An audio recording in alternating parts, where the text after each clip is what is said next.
Muy buenos días a todos. Sean bienvenidos a la 90ª edición de su programa Al Pie de la Cruz, un programa sobre doctrina social de la Iglesia, es decir, el encuentro entre las realidades temporales con el Evangelio de nuestro Señor Jesucristo para que a la luz del resucitado podamos tener una visión creyente de la realidad para poder transformarnos a nosotros mismos y transformar nuestra sociedad para mayor gloria de Dios y el bien común. El día de hoy tenemos un programa que yo les recomiendo que le pongan mucha atención. Es un tema muy difícil, muy interesante y que nos afecta a todos de una manera dramática en todos los ámbitos de la vida. Vamos a hablar sobre la terriblemente nefasta ideología de género. Se supone que estos humanistas, estos hombres, están por el bien de la humanidad. Sin embargo, si nos vamos al resultado de las palabras de Feuerbach, que inspiraron a hombres como Marx, como Heidegger, como Federico Engels y otros, Freud, tantos y tantos, esto ha degenerado en los peores totalitarismos que la historia humana ha conocido.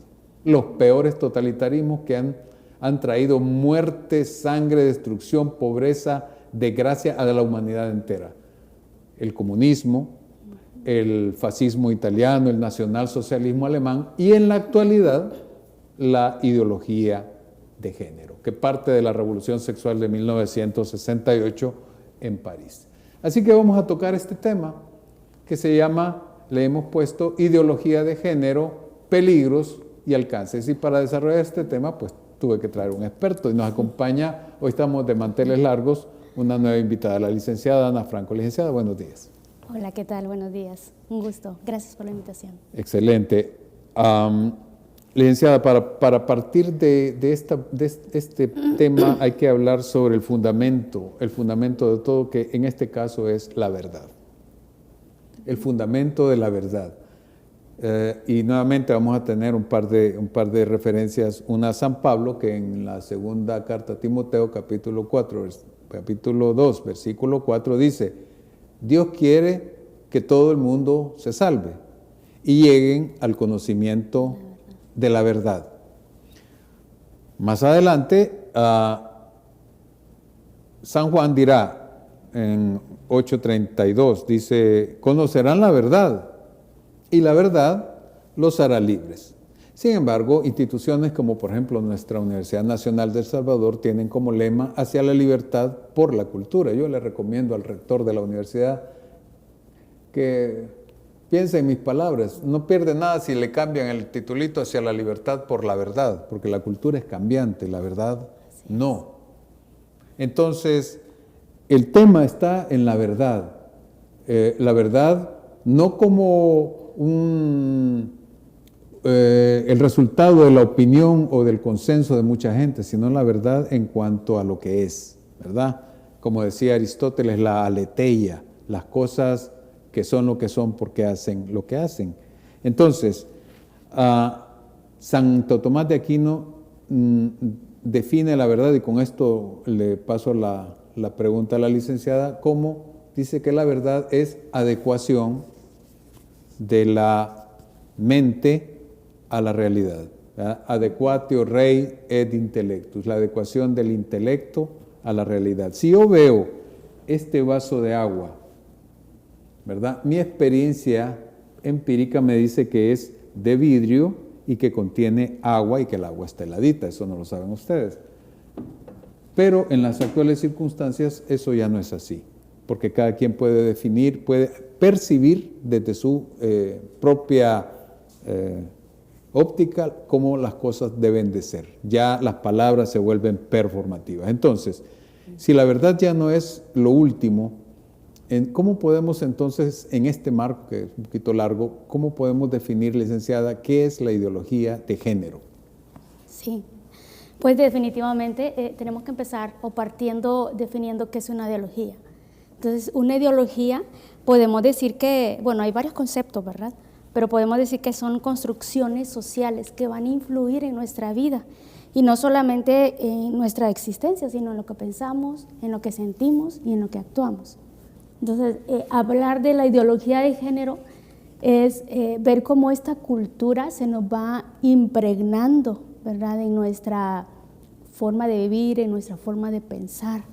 Como usted decía, esta corriente no es nueva, viene desde siglos anteriores. Entonces, tenemos estos personajes en la historia.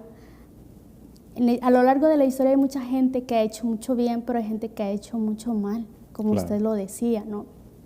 Entonces, viene desde Marx. De hecho, su origen viene desde el marxismo. Y de hecho, la ideología de género ha llevado como que su evolución. A lo largo de la historia podemos ver que hay acontecimientos fuertes que han venido marcando y como que dándole forma a esta ideología. Entonces podemos partir por allá, por la revolución, ¿sí? Tiempos de la revolución. Posteriormente se vienen las diferentes olas del feminismo, ¿no? Se identifican tres esencialmente. Sí, la primera de ellas a lo mejor inició como con objetivos muy nobles, ¿sí? De darle el reconocimiento a la mujer y su derecho a votar, al sufragio. Y consideramos que eso era muy bueno, ¿sí? Luego, la siguiente ola del feminismo, que es la segunda ola del feminismo, también vino como que a querer reivindicar el derecho, la necesidad de que la mujer tuviera el acceso a poder laborar, de vengar algún sueldo para llevar a su hogar, ¿no? Y vemos que también es necesario, actualmente lo vemos, de que pues, un alto porcentaje de la sociedad, pues, de mujeres que laboran, trabajan, son madres de familia, en sus diferentes roles, ¿no? A diferencia de tiempos antiguos, de que la esposa pues era para estar en la casa, para criar a los hijos, ¿no? Y actualmente la última ola del feminismo, que es como que la más radical, la más polémica, la que vemos los 8 de marzo haciendo las manifestaciones, incluso con un tinte violento, ¿sí? Este tipo de feminismo actual es el que ha venido más a permear a nuestra sociedad, especialmente a nuestros adolescentes, niños, adolescentes y a la sociedad entera. Actualmente vemos de que, bueno, en otros países es un poquito más marcado, ¿no? Pero la sociedad en sí ya está muy inmersa en este lenguaje inclusivo, ¿sí? En donde se les ha dado la idea de que el ser feminista es luchar por una causa justa por las mujeres, como si la mujer nunca hubiese tenido un papel ponderante en la sociedad. Si nosotros nos remontamos a la historia, vamos a ver que hay mujeres, desde la Biblia, mujeres que han sido líderes, ¿sí? Mujeres que han sido reinas, que han llevado, han sacado países, ¿verdad? Y que se han lucido, ¿no? Por ejemplo, se me viene a la mente la reina Isabel la Católica, ¿sí? Cuánto bien hizo en nuestras tierras de Latinoamérica, ¿no? Gracias a la influencia de esta mujer, ¿sí? Se logró que en el tiempo de la conquista española, ¿verdad? A nuestra población, a nuestros ancestros, se les reconociera como personas, ¿sí? Y una vez, por eso los misioneros, una vez que bautizaban a la población, se consideraba personas, o sea, no los podían agarrar de esclavos tan fácilmente porque tenían una dignidad de personas, o sea, se bautizaba. Podemos ver cómo el cristianismo ha influido en los avances de las sociedades, ¿no? Podemos ver, y así a través de la historia. Entonces, para llegar hasta el momento actual, el feminismo en los jóvenes se les plantea de esta manera, de tal manera que ellos lo acepten prácticamente a ciegas, ¿sí? Y se pongan bajo la bandera del arco iris, pensando que ellos están luchando por una causa buena y justa. Claro. Cuando en el fondo realmente pues nos utilizan a las personas, utilizan a este pequeño grupo, ¿verdad? Porque ahora prácticamente te ven así como bicho raro de que, ay, decir que no soy feminista es prácticamente pasar a ser el rol del malo. Del malo, correcto. Entonces, bueno, tiene sus fundamentos también, y yo creo que eso es importante como notarlos. Tendríamos que estar como muy despiertos, como aprender a juzgar nuestra realidad, lo que está pasando en nuestra sociedad, porque en realidad han habido muchos cambios, no solamente tecnológicos, sino también se ha comenzado a cambiar nuestras culturas, nuestras costumbres, ¿verdad? Les menciono, por decir así, 5 puntitos esenciales en los que considero que se basa la ideología de género.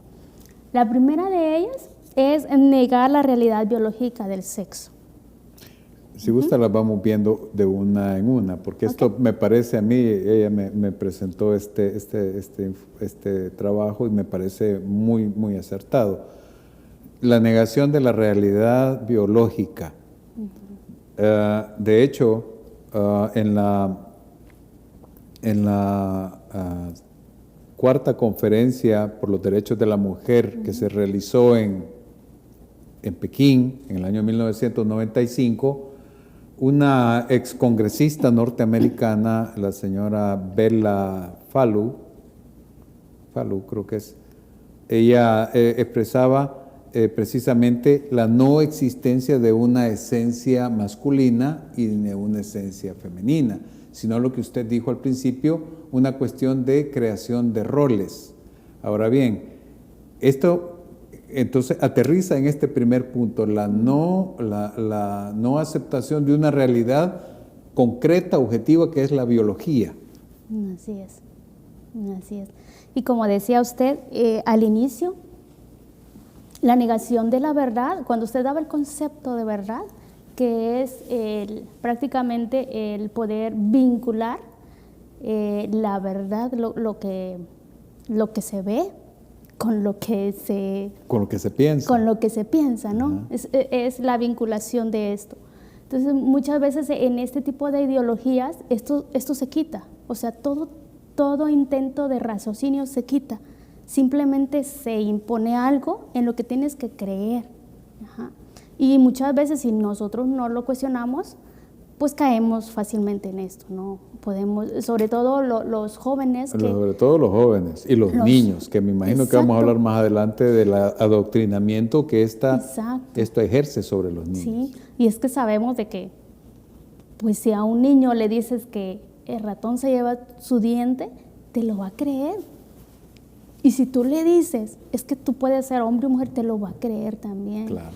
Porque sabemos de que ellos no tienen un criterio, y si ellos ven en un adulto que está ahí para cuidarlo y amarlo siempre, que va a buscar su bien, él va a pensar que eso lo va a ver como un bien, ¿sí? Él no tiene como que el criterio para cuestionar lo que le están enseñando, ¿no? Claro, ese sería el primer gran punto, la negación de la realidad biológica. Sí, igual son varios autores en que sostienen que el sexo es una construcción social, que no está determinado por la biología. De hecho, hay algunas feministas radicales que veían a la ciencia y a la biología como su enemigo. Firestone, por ejemplo, ellos decían, no, es que no puede ser biologicista, es que, y veían a la biología como una inquisidora, ¿sí? De que la ciencia y la biología te imponen el sexo, porque lo determina, sea hombre y sea mujer. Actualmente, con los avances científicos, sabemos muy bien de que la ciencia ha crecido y se ha fortalecido muchísimo. Actualmente tenemos estudios impensables. Nunca pensamos llegar, por ejemplo, a conocer en totalidad el genoma humano. Claro. Y hace algunos años que ya se tiene el estudio completo, ¿no? Y esto ha sido un estudio y un avance enorme. El doctor Bacon. Sí, o sea, actualmente sabemos incluso que hay estudios de ingeniería genética, ¿verdad? En donde se tiene pensado, pues sí, mejorar a la especie. Entonces, hay mucha tela que cortar por aquí, claro. que sería como bien interesante. Entonces, la ciencia como tal tiene sus pasos concretos, una metodología concreta que se tiene que seguir. Y para que esto sea válido, se tiene que poder replicar varias veces, si no, no entra dentro de la ciencia. Esto es lo que precisamente se objeta por parte de los activistas de género, que la ciencia no tiene la última palabra. La realidad objetiva se vuelve siempre a la autopercepción, ¿verdad? A la, llamémosle, a la construcción cultural. Eso es bien importante. Ese sería el primero. ¿Cuál sería el segundo? Sí, bueno, y el segundo sería promover la desconstrucción de la familia tradicional. Y es un punto importante porque desde Marx se venía pensando esto. Entonces se veía la familia como la institución que creía como que la mujer y los hijos eran parte de su propiedad. Ajá. Entonces, se viene desde ese entonces como que estudiando los impactos que tiene la familia en la sociedad, ¿no? Entonces, si nosotros lo vemos también de manera objetiva, y de hecho hicieron un estudio bastante importante. Ahorita no recuerdo el dato de los autores, porque la verdad, de repente ya no sé ni quién lo dijo, pero lo leí, ¿no? De ver que en ese estudio se decía, estudiaban la población de las personas que están en la cárcel. Y muchas de las personas que cometen crímenes, pues la gran mayoría venían de familias totalmente disfuncionales, ¿sí? Era rarísimo encontrar a un delincuente en la cárcel que viniera de una familia, pues... Funcional. Funcional, donde se amaban entre ellos. Papá, mamá, o sea, es rarísimo encontrar eso. Entonces, si nos fijamos, los efectos que tiene, ¿verdad? El tener una buena familia funcional, el luchar por mantener esa familia, los valores que los niños van recibiendo, hacen totalmente la diferencia. Sí. Si nosotros vamos a nuestra realidad de nuestro país, pues la mayor parte de nuestros hogares son disfuncionales. Vemos que hay un alto índice de mamás solteras, ¿sí? O papás solteros, ya se está poniendo de moda también.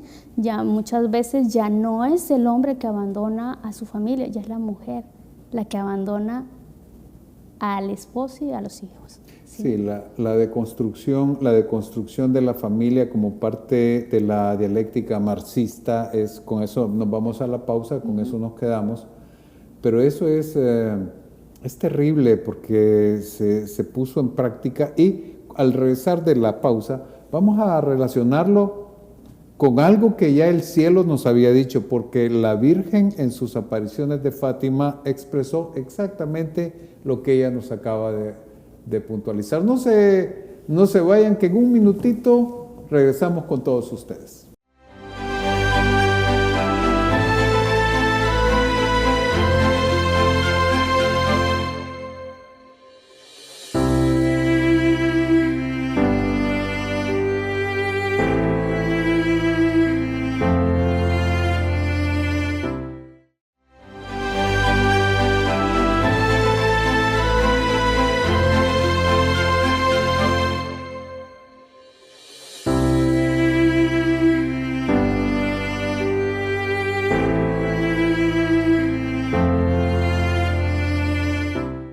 Gracias por continuar con su programa Al Pie de la Cruz. Ya ven que estamos con un tema larguísimo, muy complicado. Como dice la licenciada, veníamos fuera de cámara. Hablábamos que es Es un tema necesario en la formación de especialmente niños y adolescentes. Porque hablaba yo de las apariciones de Fátima. En Fátima, la Virgen le dijo a los pastorcitos, si ustedes no se arrepienten al Señor, estaba la Primera Guerra Mundial, la Gran Guerra, ¿verdad? Rusia, dice, esparcirá sus errores por todo el mundo. ¿Qué errores son esos? ¿El comunismo como tal? No. De 1918 a 1924, en un periodo de 6 años, se emitieron 3 leyes en Rusia. 3 leyes. La primera ley, la ley de la que ella nos acaba de hablar, la ley de deconstrucción de la familia. Los hijos pasaban a ser propiedad del Estado, ¿verdad? Gente como el presidente Calles en México, ¿verdad? Masón, en sus discursos hablaba de la toma de conciencia que había que tener sobre los jóvenes, precisamente para alinearlos con la revolución. Entonces, se hacen estas tres leyes perversas. La primera, la ley de construcción de la familia, donde los hijos pasan a ser responsabilidad del Estado y no de los padres. Segundo, en 1922, creo, la ley del aborto, y en 1924, la ley de la muerte asistida. La eutanasia. La eutanasia. O sea, la eutanasia no son los holandeses, el aborto no son los españoles, son los rusos. La Virgen nos lo advirtió. Esos errores han comenzado a expandirse, a carcomer las sociedades de adentro. Y hoy los tenemos acá. Están junto a nosotros, están en nuestros niños, están en los medios de comunicación, están hasta en las caricaturas, ¿verdad? Entonces, la deconstrucción de la familia. Pero nos decía ustedes 5, faltarían 3. Ah, sí, les decía que el tercero es imponer una visión radical de la sexualidad. Y eso prácticamente es la apertura de la aceptación de cualquier práctica sexual. Es decir, no solamente se limita entre humanos. Acá viene entrando la pedofilia y de hecho hay muchos países que ya se está aceptando eso como un derecho. ¿Sí? En España, por ejemplo, el niño, lo dicen abiertamente los políticos, el niño tiene derecho a ejercer su vida sexual con quien quiera. Claro, siempre bajo su consentimiento, ¿verdad? Pero si nos vamos, eso está bien ligado a la siguiente, que es el adoctrinamiento de los niños. Entonces, ¿por qué se van con los niños? ¿Por qué la hazaña con los niños y los adolescentes? Porque ellos, como sabemos muy bien, no tienen el criterio para elegir, ¿sí? Ellos van a aceptar abiertamente lo que este adulto le diga, ¿sí? ¿Sí? Y sabemos las maneras en que las personas, esos tipos de personas, sus técnicas que tienen para envolver a los niños y a los adolescentes, ¿no? Y la última sería la amenaza a la libertad de expresión.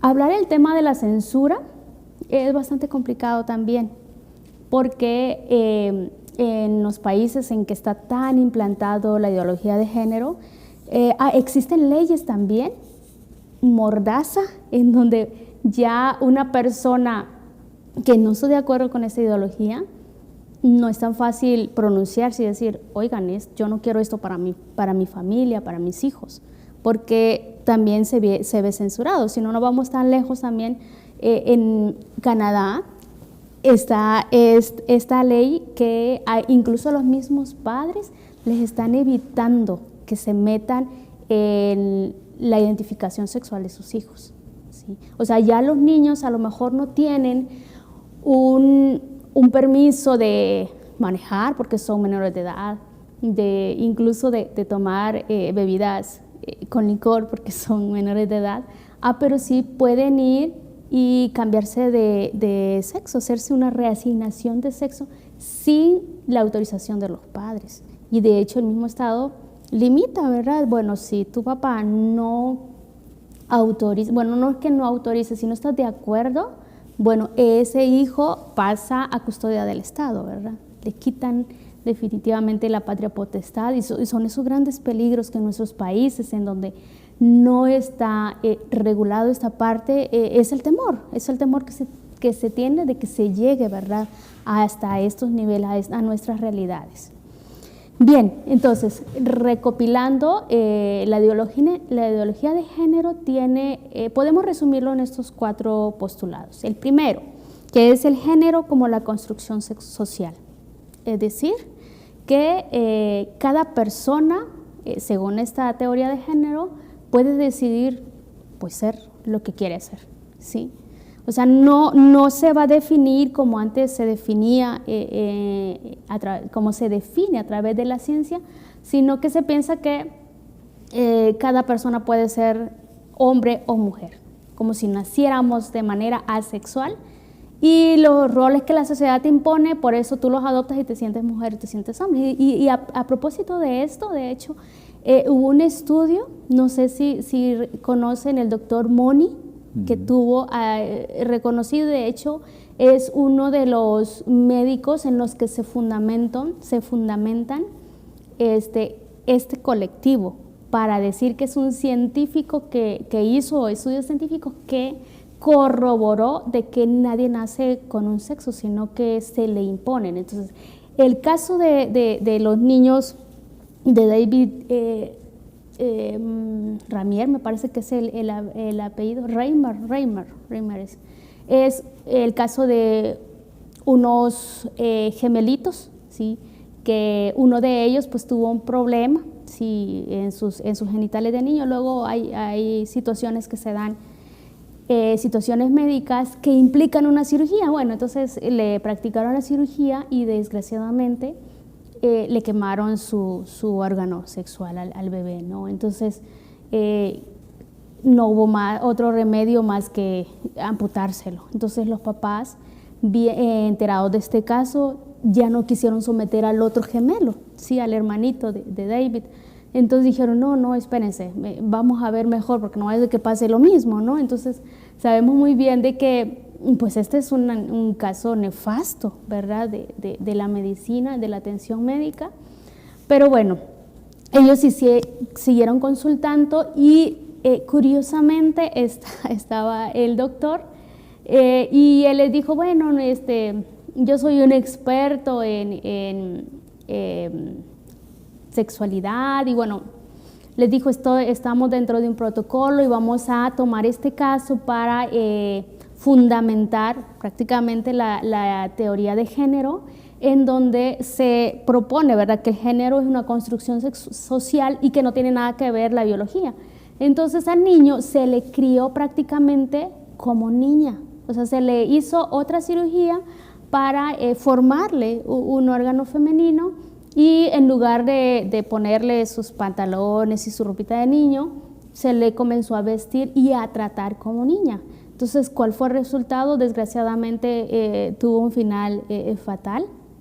Sí, este niño fue creciendo y bueno, comenzó con su terapia hormonal, fue creciendo con su terapia hormonal y cuando él llegó a la adolescencia, él no podía explicarse el por qué todos los efectos que iba sintiendo, entre ellos metido en la depresión. Si él se iba con las niñas lo rechazaban porque le decían es que lo sentían como muy brusco, como si fuera niño vestido de niña, ¿no? Ellos no sabían, pero sus actos, su manera de ser era como de un niño, aunque vestía como niña. Se iba con los niños y los niños tampoco le rechazaban también porque es que se vestía como niña, ¿no? Bueno, hay una etapa de los niños en que como que se agrupan así por sexos. Bueno, este caso es una evidencia clara de que aunque ese niño fue criado como niña, finalmente tuvieron que decirle la verdad porque él no podía, o sea, su sentido de vida se vino abajo. Finalmente le dijeron la verdad y él decidió regresar a su sexo de origen, ¿sí? Como niño, vivirse como niño. Sin embargo, las consecuencias pues, fueron fatales. Él terminó suicidándose, ¿sí? Y esto mismo suele pasar con las personas que tienen una reasignación de sexo, que desgraciadamente no hay vuelta atrás. Entonces ellos se dan cuenta de que el cambiarse de sexo no vino a mitigar su problema de identidad que tenía, sino a agudizarla. ¿sí? El siguiente postulado es la diversidad de género, es decir, existen muchísimos géneros, ¿sí? Actualmente ya van más de 130 géneros, al menos en redes sociales hay más de 30. Y estos van creciendo, van intensificándose con el tiempo, de tal manera que cada uno puede ser o tiene el derecho de autodeterminarse lo que quiera hacer, ¿sí? El cuarto postulado es la sexualidad como una construcción social. Ellos siguen insistiendo en que tú eres niña o tú eres niño porque así te lo asigna la sociedad, ¿sí? Y ciertamente la sociedad nos influye y nos influye bastante a veces, pero no nos determina. ¿Sí? Claro. No nos determina en definitiva. Y finalmente la lucha contra la heteronormatividad, es decir, ahora es muy complicado ser heterosexual, ¿sí? Es muy, muy difícil porque parece que está de moda ser lo que sea menos heterosexual. Sí, ofende. Es hasta cierta manera ofende ofensiva. Y aquí aparecen muchos de los postulados que se hicieron precisamente en esta nefasta conferencia de Pekín, que emitió documentos realmente engañosos. En el primer momento del programa recordamos que Satanás se viste como ángel de luz, pero no engaña a nadie, ¿verdad? En El Salvador tenemos la famosa frase que la mentira tiene patas cortas, la verdad la alcanza rápido. Y todo esto del género, como nos dice la licenciada, tiene su fundamento en una lectura neo-marxista de la historia. Y esto no lo estoy inventando yo. El mismo Federico Engels, ¿verdad? Que compuso junto con Marx, compusieron el famoso manifiesto comunista del año 1848. 40 años después escribe un libro y él en el libro nos dice lo siguiente: el primer antagonista de clases de la historia, porque acordémonos que el marxismo tiene eso, el marxismo nos presenta la historia como una lucha de clases. El primer antagonismo de clases de la historia lo constituye el desarrollo del hombre y la mujer unidos en matrimonio monógamo, los heterosexuales. Si usted está casado con su señora esposa, usted y su esposa les debería dar vergüenza porque han promovido la lucha de clases a nivel fundamental, que es la familia. Por eso es que los enemigos del hombre, porque estos son enemigos de la humanidad, proponen la deconstrucción de la familia, porque la familia estorba. ¿Qué es la familia? La familia es la fuente de las virtudes, es todo lo que usted es usted un reflejo de su familia. Por eso Engels decía eso. Dice, la primera opresión de una clase por otra es con la del sexo femenino con respecto al masculino. El masculino es el opresor y la mujer es la oprimida. Y con esto nos vamos a la pausa. La licenciada nos hablaba de las olas del feminismo, ¿verdad? Y con eso vamos a iniciar la tercera parte. Y después vamos a hacer un pequeño consolidado y unas recomendaciones, pero estas olas del feminismo degeneraron, ¿verdad? Porque en primera instancia, como ella nos dijo, eran un feminismo de igualdad.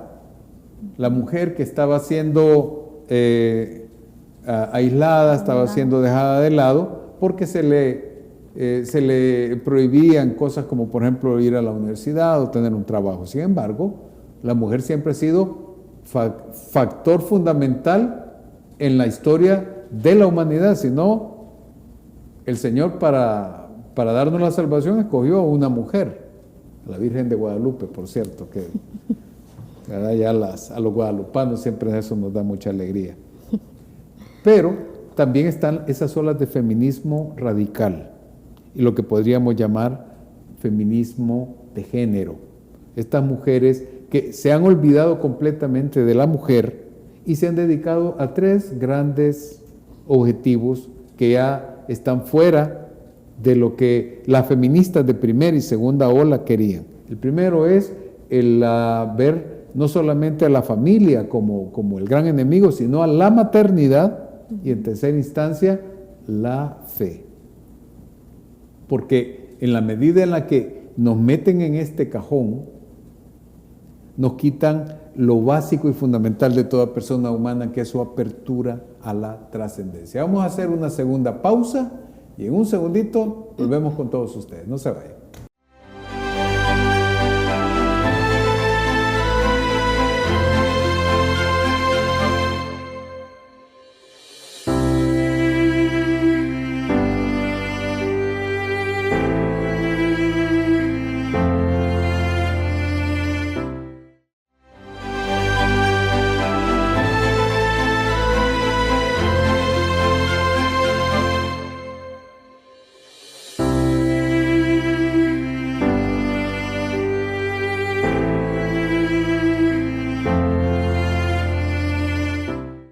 Gracias por continuar con su programa Al Pie de la Cruz. Para ir cerrando este tema, para que ustedes entiendan, tengan una mejor idea, más bien una mejor idea de este feminismo de género que es nocivo, que es malvado, que se disfraza de ángel de luz, pero es Satanás en persona. Vamos a recordar algunos aspectos que son como importantes para que ustedes entiendan. En primer lugar, el feminismo de género no tiene como principal visión la mujer y sus derechos. No es una reivindicación de ninguna mujer, sino que en realidad siguen agendas de organismos internacionales que se llevan a cabo por organismos internacionales, ¿verdad? Que no solamente se vuelven intromisiones en las soberanías de cada nación, sino que de alguna manera también influyen en la asignación de créditos y una gran cantidad de cosas, ¿verdad? Así que, licenciada, ¿cómo podemos ir poniéndoles en blanco y negro a nuestros televidentes por qué hay que investigar más sobre esta agenda? Porque todo lo que esta agenda produce va en detrimento no solamente de la nación, sino de la felicidad de nuestras propias familias, ¿verdad? Usted mencionaba el gran problema de nuestra nación, El Salvador, donde las familias están despedazadas, muchas familias poco funcionales, muy poca fe en muchas familias. Entonces, no podemos pedirle peras al olmo. ¿Cómo podemos ir cerrando estos programas? Bueno, yo creo que podemos puntualizar en 5 puntitos lo que acabamos de estar comentando. La ideología de género, como usted claramente lo decía, detrás de esta ideología de género, en realidad sus objetivos, sus intereses, pues son más oscuros de lo que parece. O sea, en realidad es una agenda que no le importa en absoluto a la mujer. O sea, la mujer está simplemente siendo instrumentalizada para alcanzar sus objetivos. Y como le decíamos, comentábamos por ahí, tras de cámaras, fuera del aire, esto solamente es parte de una agenda globalista, es uno solamente de los objetivos del desarrollo sustentable que se tiene y que todos los países participan en esto, ¿no? Entonces podemos puntualizar, en primer lugar, negando la realidad biológica. La ideología de género viene, como vimos, negamos esta realidad biológica, negamos y opacamos totalmente a la ciencia del ser, no solamente físico, sino a la ciencia del ser, en lo que cada persona es, ¿no? Hablando desde un punto de vista a lo mejor ontológico o filosófico. Ajá. También vemos de que esta ideología de género trae consigo una un relativismo moral altamente permisivo, es decir, que estas personas quieren no solamente que se les aplauda, ¿sí?, sus acciones, muchas veces inmorales, ¿sí?, quieren imponerlos también a la sociedad para que todos lo aceptemos, porque el hecho de pensar distinto o el decir no, yo no, eso ya es una no aceptación para ellos y es una discriminación. Y un crimen de odio. Y eso se traduce en un crimen de odio, exactamente, claro. ¿Sí? Es una agenda que impulsa un individualismo extremo, ¿sí? O sea, lo podemos ver en nuestra sociedad, en nuestros jóvenes. Antes la sociedad era un poquito más humanista, ¿sí? Actualmente podemos ver que las nuevas sociedades en realidad viven en su mundo. Y si lo vemos, incluso con la parte de la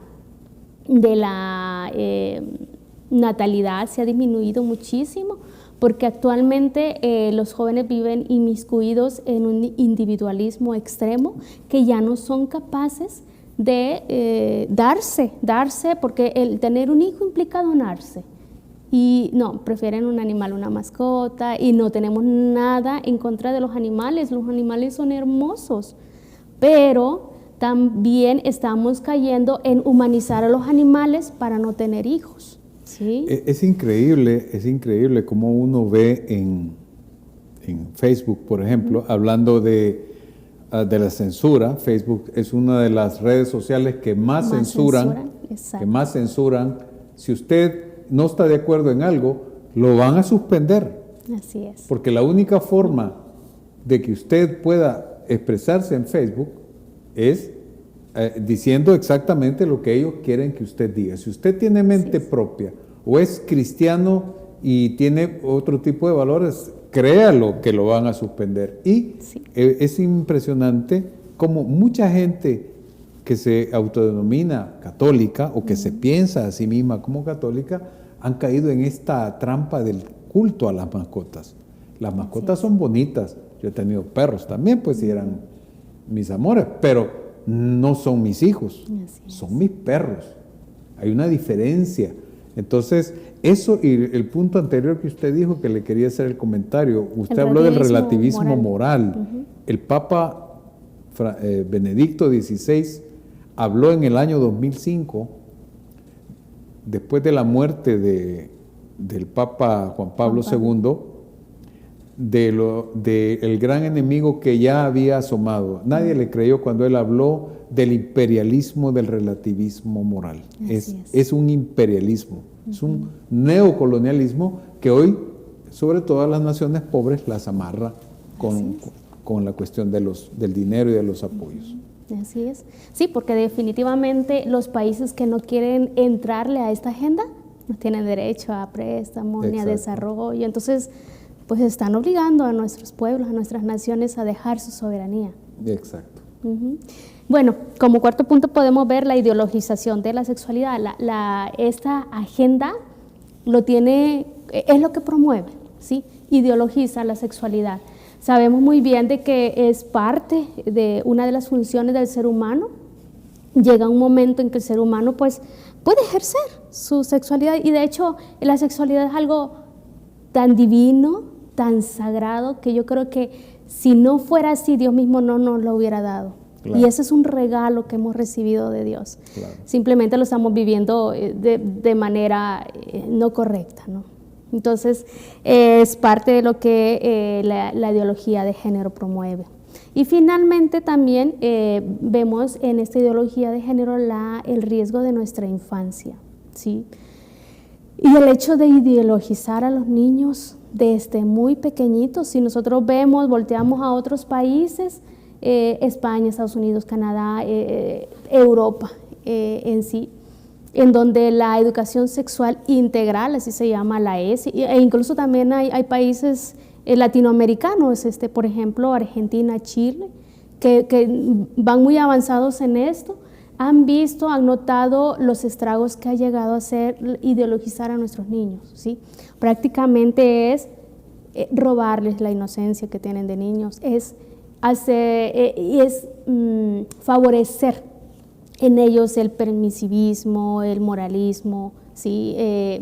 No bien vivido, ¿verdad? Que vayan como que viviendo y desarrollando su propia sexualidad no de una manera recta y sana, ¿verdad? Sino todo lo contrario. Entonces, como podemos ver, la ideología de género no es algo tan noble, tan inocente como podemos pensarlo. Claro, no es un derecho ganado por un abuso antiguo que ha sido superado, sino que en realidad hay dobles sentidos en todo esto. Me voy a concentrar, porque ya estamos casi por terminar el programa, en lo último. Hemos tenido aquí últimamente invitados que nos han dado una frase que a mí personalmente me impactó con estas tendencias. Decía, vienen por nuestros niños. Nosotros hemos visto en Estados Unidos, por ejemplo, que no puede leerse por decreto con los gobiernos anteriores, no sabemos con este señor, ¿verdad? No se puede leer la Biblia, no se pueden colocar sacramentales en los colegios porque es un abuso, pero pueden llegar shows de drag queens a estar con niños.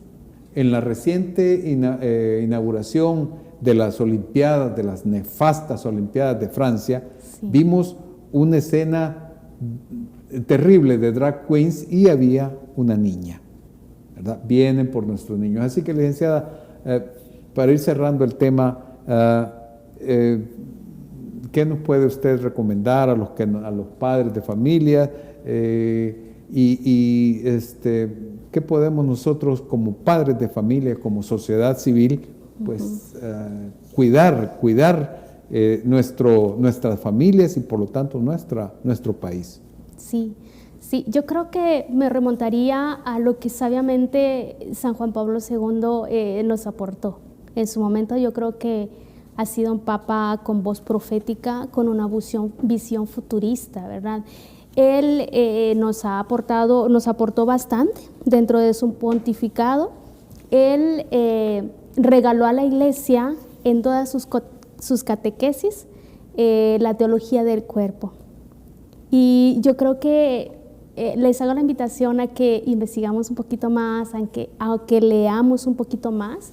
Y yo creo que la teología del cuerpo puede ser como una respuesta oportuna a los momentos que nos están tocando vivir, ¿sí? Entre ellos, yo creo que el reto mayor es el de vivirnos como don, ¿sí? Como don que somos. En estos estudios de teología del cuerpo, el Papa hace una síntesis hermosísima de la visión que Dios tiene del ser humano, para el cual fue creado, ¿sí? Fuimos creados con y por amor, ¿sí? Así como Dios nos ha dado a la vida como un don, como un regalo, somos eso para el mundo. Y el mundo nos está necesitando así, hombres íntegros, hombres y mujeres que nos sintamos don. Algo maravilloso. De hecho, veamos a muchos jóvenes que se encuentran en muchas corrientes, metidas en muchas cosas, en muchas ideologías, que andan ahí buscando amor. Claro. Y es algo que a lo mejor en casa no lo tenemos. Y podemos justificar, no decir, es que a mí nunca me amaron, yo nunca recibí cariño. Sí, pero no nos va a determinar. O sea, a la edad que tengamos, aún así tengamos 90, 100 años, más de 100 años, 50, los años que tengamos, siempre hay una oportunidad de Dios para tener esa relación tan íntima con Él, para que partamos de ahí, ¿verdad? Y podamos, partiendo de sentirnos sumamente amados, darnos. Excelente, excelente. Me parece un cierre muy bueno, porque hemos estado hablando de que estos movimientos tienen un fundamento neomarxista. El neomarxismo estipula la lucha de poderes. Así es. Lucha de poderes. Las relaciones familiares no pueden ser por poder, tienen que ser por amor. El padre Rainiero Cantalamessa, que por cierto se acaba de retirar, que fue por 50 y tantos años el catequista de los papas, decía que para él versículo más impresionante de toda la Sagrada Escritura era primera de Juan 4, 8 y 16. Dios es amor.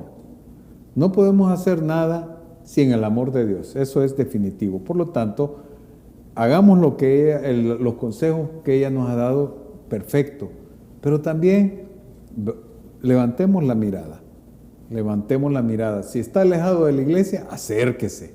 Acérquese, porque como dice el Señor, sin mí no pueden hacer nada. Bueno, licenciada, el tiempo ya se nos terminó. Le agradezco sus buenas intenciones para ayudarnos en este tema. Muy esclarecedor, muchas cosas que nos ha dicho, y pues esperamos tenerla por aquí nuevamente. Gracias por la invitación, es un gusto. Excelente. Y a ustedes, pues nuevamente recordarles, ¿verdad?, de que colaboremos con los medios católicos de difusión para que sigamos adelante con estos programas de evangelización, porque, como decía la gran santa italiana, patrona de Italia, Catalina de Siena, doctora de la iglesia, porque vamos a terminar con una mujer, ella decía, hablen, griten, porque por callar este mundo se está pudriendo. Así que con valor, unidos con nuestra iglesia, ¿verdad?, juntos como iglesia peregrina, hagamos lo que nos corresponde, ¿verdad?, para mayor gloria de Dios y para el bien de todos. Me despido de ustedes deseándoles que tengan una feliz semana. Tengan todos ustedes muy buenos días.